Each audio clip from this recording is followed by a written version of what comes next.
You're listening to The Bountiful Yogi, a podcast where soul meets practice and where we explore what it means to live, lead, and love from a place of deep alignment. I'm Heather, and I created this space as part of See Life as a Muse, a platform for storytelling, healing, and embodiment for people who feel deeply and are doing their best to live with intention. Whether you're a seeker, a healer, a teacher, a creative, or someone simply navigating the world with an open heart, I'm so glad you're here. However you got here, welcome. And if you're returning, welcome back. It means the world to me that you're here. These episodes are meant to be short and digestible, little pockets of perspective. And if you feel inclined, you can read the blog that inspired today's episode at seelifeasamuse.com or on Substack. Let's take a breath together and begin. Today's episode is inspired by a 3-part series on the moon and its phases.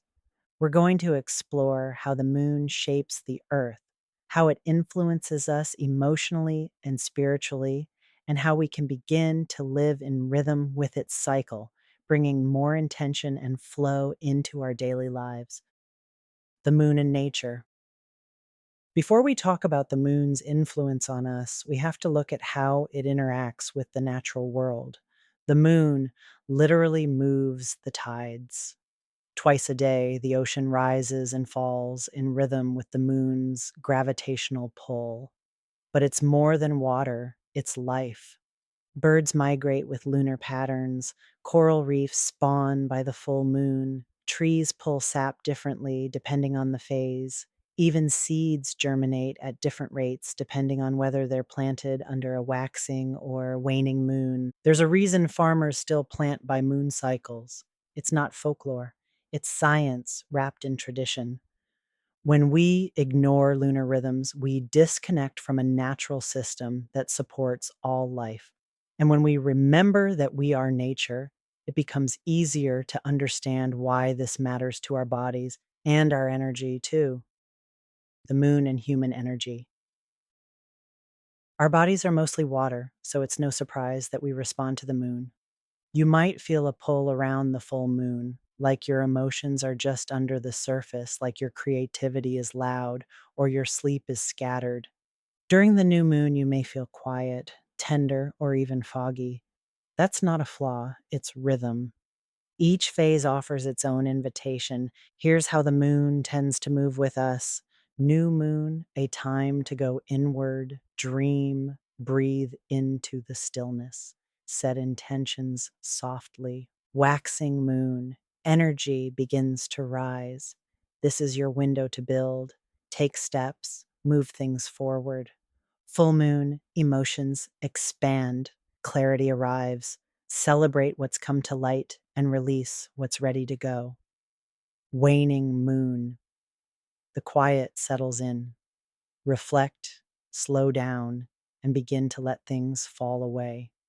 These phases aren't rigid schedules, they're sacred doorways. You don't need fancy tools or a perfect plan. You just need to pause and ask, what's rising in me right now? What's fading?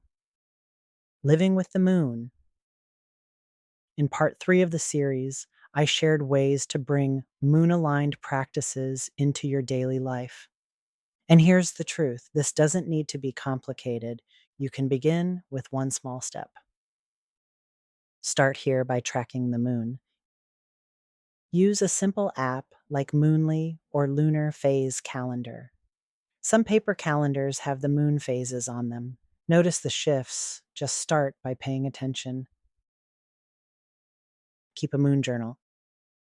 Ask yourself, on the new moon, what do I want to call in? On the full moon, what am I ready to release? The practice isn't about perfection, it's about presence. It's about aligning with something ancient, something natural, something that has been watching over us since the beginning. Build your rituals. Your rituals don't have to be elaborate. They just need to feel meaningful to you. On the new moon, you might light a candle, sit in silence, and whisper your intentions into the darkness. Under the full moon, consider taking a moonlit walk, placing crystals on your windowsill to charge, or journaling to release what's been weighing on your spirit. Anytime during the cycle, you can create space for quiet, a breath, a bath, a moment of reflection, a softening. Ritual isn't about performance, it's about presence. And the moon is always offering you an invitation back to it. Sync your tasks. Just like the moon, your energy shifts and your schedule can reflect that. The full moon is often the best time for social gatherings, bold conversations, and creative expression. The waning moon is ideal for quiet projects, editing, decluttering, catching up on sleep, or saying no without guilt. The new moon is the time to vision, dream, and plan, but gently. Don't rush the seed. The waxing moon, that's your window to build. Make progress, take aligned steps. When you begin to plan your life with the moon in mind, you move from force to flow, from hustle to harmony. Tune into astrological layers. The moon is always moving, not just through its phases, but through the zodiac. And each sign it passes through adds a different emotional texture to the day. When you start to pay attention, you'll notice the difference. When the moon is in Aries, you may feel a surge of energy, an urge to move, initiate, or speak your truth without overthinking it. A Cancer moon brings the heart closer to the surface. You might feel more sensitive, more protective, more drawn to home or family. A Virgo moon can stir up the need to organize, simplify, or tend to your physical health and daily routines. Under a Pisces moon, things feel softer, dreamier, ideal for creating, meditating, or simply slowing down. Understanding the moon's zodiac placement adds a beautiful depth to your practice. It's the difference between what phase you're in and how you're experiencing it. Together, they give you a rich map for living with greater alignment, moment by moment, moon by moon. The moon doesn't demand that we be consistent. It teaches us to cycle, to rise, to pause, to dim, and to glow again. So many of us live in a world that pushes productivity over presence. The moon reminds us that rest is sacred, that beginnings start in the dark, and that it's okay to change. Even if you just start by noticing the moon once a week, that awareness alone can bring you back to your center. If this episode resonated, I'd love to invite you to keep exploring this theme with us. You can find the full blog over at seelifeasamuse.com. And if you're craving community, come join us in Discord. We're sharing prompts, voice notes, and gentle check-ins each week to help you root into your own rhythm. And if you're looking for quiet reflections between episodes, you can follow along on Blue Sky or join us on Substack.